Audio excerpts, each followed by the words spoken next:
وقت کہ انہوں نے میری آیات کو، یعنی اللہ کے احکامات کو اور رسولوں کو مذاق بنایا، ٹھٹھا سمجھا کہ اللہ کے احکام، مذاق کو عمل نہیں کیا۔ اب آگے ہے ان الذین آمنوا، بے شک جو لوگ ایمان لائے۔ بغیر ایمان کے ہاں تو کوئی عمل اللہ کے قبول ہی نہیں۔ جنت تو بدلہ ہے، وہ ایمان کا بدلہ ہے، ایمان نہیں تو کچھ نہیں۔ ہاں اگر کسی نے نیک کام کیے، اگر کفار نے بھی نیک کام کیے تو شریعت نے ان کے نیک کام کو سراہا ہے، لیکن ان نیک کام کا بدلہ دنیا میں ان کو دے دیا جاتا ہے، نعمتوں کی شکل میں یا نیک نامی کی شکل میں۔ آخرت میں کوئی ان کا حصہ نہیں۔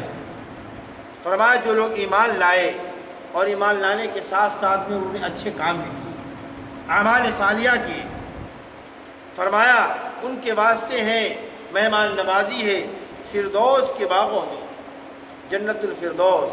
حضور پاک علیہ السلام نے ارشاد فرمایا کہ جب دعا مانگا کرو تو اللہ تبارک و تعالیٰ سے جنت الفردوس کی دعا کیا کرو، کیونکہ جنت کا سب سے اونچا مقام ہے اور اسی کے اوپر عرش رحمان ہے اور اسی سے جنت کی چاروں نہریں پھوٹتی ہیں۔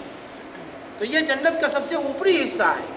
جنت کے 100 درجات ہیں اور ہر ایک 2 درجوں کے درمیان اتنا فاصلہ ہے جتنا زمین و آسمان کے درمیان فاصلہ ہے۔ اس لیے حضور نے فرمایا جب بھی اللہ سے سوال کرو تو جنت الفردوس کا سوال کرو، کیونکہ جنت کا سب سے اونچا مقام ہے، سب سے اوپری درجہ ہے اور اسی سے جنت کی چاروں نہریں جاتی ہیں۔ تو یہ اللہ تبارک جو ایمان لائے، اچھے کام کیے، ان کی لیے اللہ تبارک و تعالیٰ نے جو مہمان نوازی تیار کر رکھی ہے تو وہ کیا ہے؟ جنت الفردوس کے باغ، خالدین فیہا، اور اس جنت الفردوس میں وہ ہمیشہ ہمیش رہیں گے۔ ایمان والے، نیک اعمال والے، لا یبغون علی حولا، اور وہاں سے نکلنے کا ان کا دل نہیں چاہے گا۔ اب کوئی سوال کر سکتا ہے بھائی ایک جگہ رہنے سے انسان کا دل اگتا جاتا ہے اور پابند کر دیا جائے کہ نہیں نکلنا تو انسان کا دل، لیکن یہ دنیا کا قانون ہے۔ جنت کو دنیا پر قیاس نہ کرو، جنت تو جنت ہے، وہاں جانے کے بعد جب انسان نعمتیں دیکھے گا تو جنت کی نعمتوں کے سامنے دنیا کی نعمتوں کی کوئی حیثیت نہیں ہے، وہاں سے نکلنے کا من ہی نہیں کرے گا اس کا۔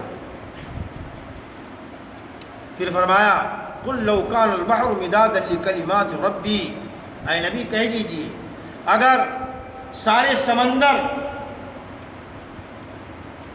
کا پانی، یعنی اگر سمندر کا پانی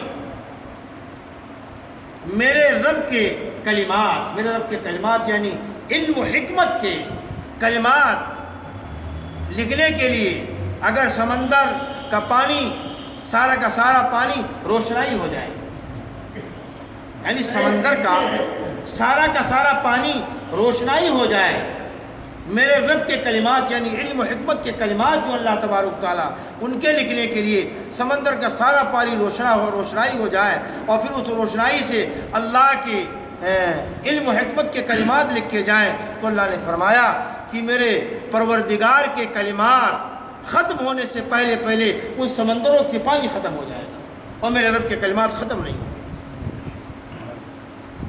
اور آگے فرمایا وَلَوْ جِئْنَا بِمِثْلِهِ مَدَدًا، اگر اسی کے مثل 7 سمندر اور اس کے ساتھ شامل کر دیے جائیں، وہ بھی روشنائی ہو جائیں، پھر میرے رب کے علم و حکمت کے اگر کلمات لکھے جائیں تو بھی میرے رب کے کلمات ختم ہونے سے پہلے ان سمندروں کا پانی ختم ہو جائے گا، میرے رب کے کلمات نہیں ختم ہوگی۔ کیوں؟ سمندر کا پانی ایک متناہی پانی ہے، محدود پانی ہے، میرے رب کے کلمات علم و حکمت کے کلمات جو ہیں لامحدود ہیں، اس کی کوئی انتہا نہیں۔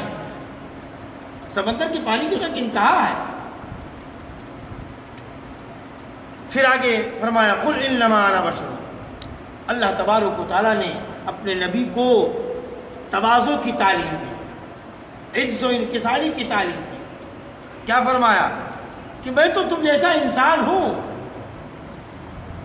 حضور پاک علیہ السلام کی سیرت آپ پڑھیے، حضور پاک علیہ السلام اپنے گھر کے کام کر لیا کرتے تھے اور وہی یعنی ہر کمال سے متصف ہیں آپ، پھر بھی ایسے ہی زمین کے اوپر سادگی کے ساتھ بیٹھ جاتے تھے، اسی پر کھانا کھا لیا کرتے تھے۔ یہ میرے نبی کا طریقہ تھا. فرمایا میں تم جیسا انسان ہوں، بس فرق اتنا ہے کہ میرے پاس میرے پروردگار کی وحی آتی ہے، انما الہکم الہ واحد، کہ تمہارا معبود صرف و صرف ایک ہے. اور پھر فرمایا